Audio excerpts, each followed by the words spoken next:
बधाई, बजे कुंडलपुर में बधाई।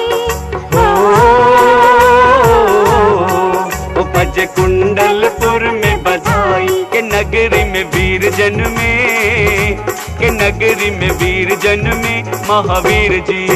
जागे भाग है त्रिशला माँ के, वो जागे भाग है त्रिशला माँ के, वो जागे भाग है त्रिशला माँ के। त्रिभुवन के नाथ जन्मे, के त्रिभुवन के नाथ जन्मे महावीर जी।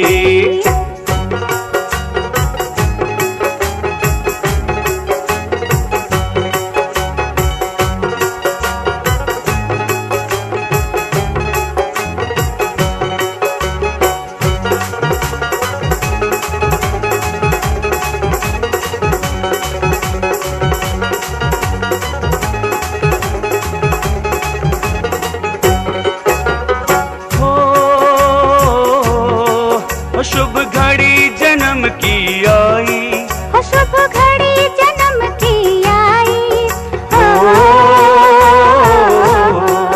शुभ घड़ी जन्म की आई के स्वर्ग से देव आए, के स्वर्ग से देव आए महावीर जी।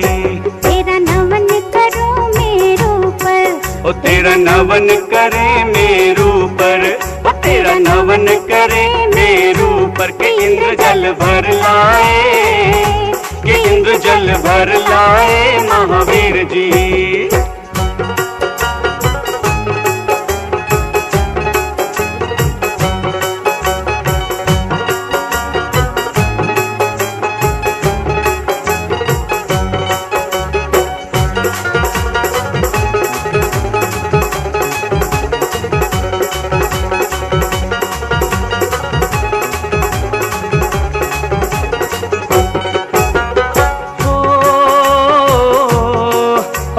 देवियां झुलावे पलना, तुझे देवियां झुलाए पलना। तुझे देवियां झुलावे पलना के मन में मगन होके, के मन में मगन होके महावीर जी। संताप विच्छेदके कृष्णोदेक हरे रजत समने प्राणोपमे प्राणिनां तोरे जैन वचनो मुदात सजभी संस्थापयामो तीर्थवाहिना।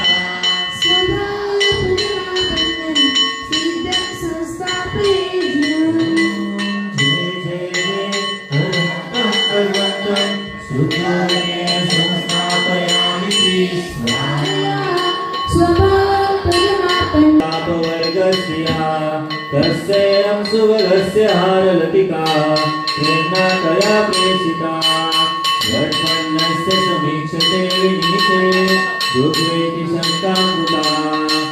दुग्धेन शुक्रवर्णेन सुस्थितेन राजना स्वभावप्रजनात्मनं शीघ्रं संस्थापयेद्धिना।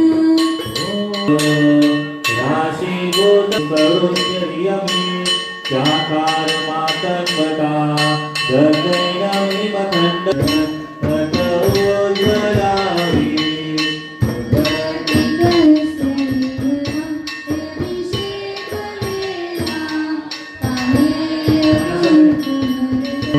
वर्णाढ्यर्विजयफलैश्च सलिले कृत्वावतार क्रिया संपूर्णे सुकृते द्रुते जगदरा काले चतुर्विर्गते। आपण समजणार आहोत. आता तीर्थंकर प्रकृती 8 कर्मामध्ये नामकर्म आणि त्याच्यामध्ये उत्तर प्रकृतीमध्ये हे नामकर्म आहे आणि नाम उत्तर प्रकृतीमध्ये तीर्थंकर प्रकृती आहे आणि या तीर्थंकर नामकर्मामध्ये यालाच आपण 4 बद्ध चतुष्टयांमधून आपण समजणार आहे. प्रकृती, हृदय, स्थिती आणि अनुभव. आता प्रकृती त्याचं कार्य काय आहे तर कल्याणकारी नाही तर परोपकाराचे नाही तर उपदेशाचे हे काम करतात तीर्थंकर जे असतात ते त्याचं कार्य. त्याच्यानंतर ना प्रदेश तिचा बंध म्हणजेच कर्म आणि आत्मा मध्ये जेवढा वेळ त्याचा संबंध राहतो त्याला आपण स्थिती म्हणतो. आता तीर्थंकर प्रकृतीचा बंध हे तर चौथ्या गुणस्थांमध्ये चालू होतं आणि 8व्याच्या काहीतरी 6व्या भाग पर्यंत असतं. मग तो तेवढा काल हे स्थिती आणि तेच तीर्थंकर आहे, त्याची स्थिती केव्हापर्यंत राहत्या तर ती त्या एकतर तत्वमोक्षगामी नाहीतर त्याच्यानंतर 3 भव मध्ये जोपर्यंत निर्माण प्राप्त होत नाही तोपर्यंत त्याची स्थिती राहते. अत्यंत निस्पृह असं आपण प्रेम तर म्हणू शकत नाही महाराजांचं, पण एक आत्मीयता माझ्याबद्दल त्यांच्यात होती. इथेच मी जेव्हाही त्यांच्याकडे असायचो रोज एक सुभाषित ते मला शिकवायचे. त्या वयामध्ये म्हणजे मला खूप आठवण नाही आणि ते त्यांना दुसऱ्या दिवशी मला पाठ करून म्हणून दाखवावं लागायचं. त्याच्यानंतर मला पुढचं सुभाषित महाराजांकडून शिकायला मिळायचं. आणि आज जसे तुम्ही सगळे विद्यार्थी आहात, मीही एक विद्यार्थीच आहे.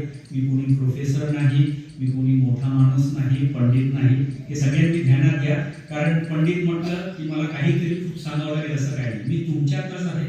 तुमच्या लक्षात आलं की बऱ्याच म्हणजे आपण जे तत्वज्ञान जैन तत्वज्ञान म्हणून जे असायला हवं ते काही सध्या समाजामध्ये म्हणा किंवा त्यावेळेसच्या असलेल्या परिस्थितीमध्ये दिसत नव्हतं. आणि म्हणून त्यांना मुख्यत्वे करून आपल्याला हा जो संदेश द्यावा लागला की अहिंसा म्हणजे खरा धर्म आहे.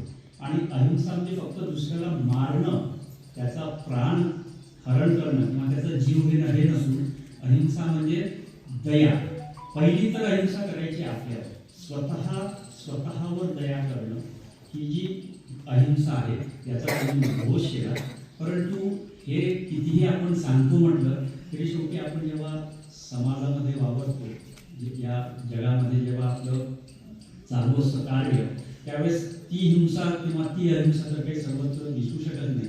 तर आपण एक ज्याला सामाजिक कार्य या अपेक्षेने सुद्धा जेव्हा अहिंसेचं त्यांनी वर्णन केलं तर तिच्यामध्ये त्यांनी बऱ्याचशा गोष्टींचा उहापोह तिच्यामध्ये केलेला होता.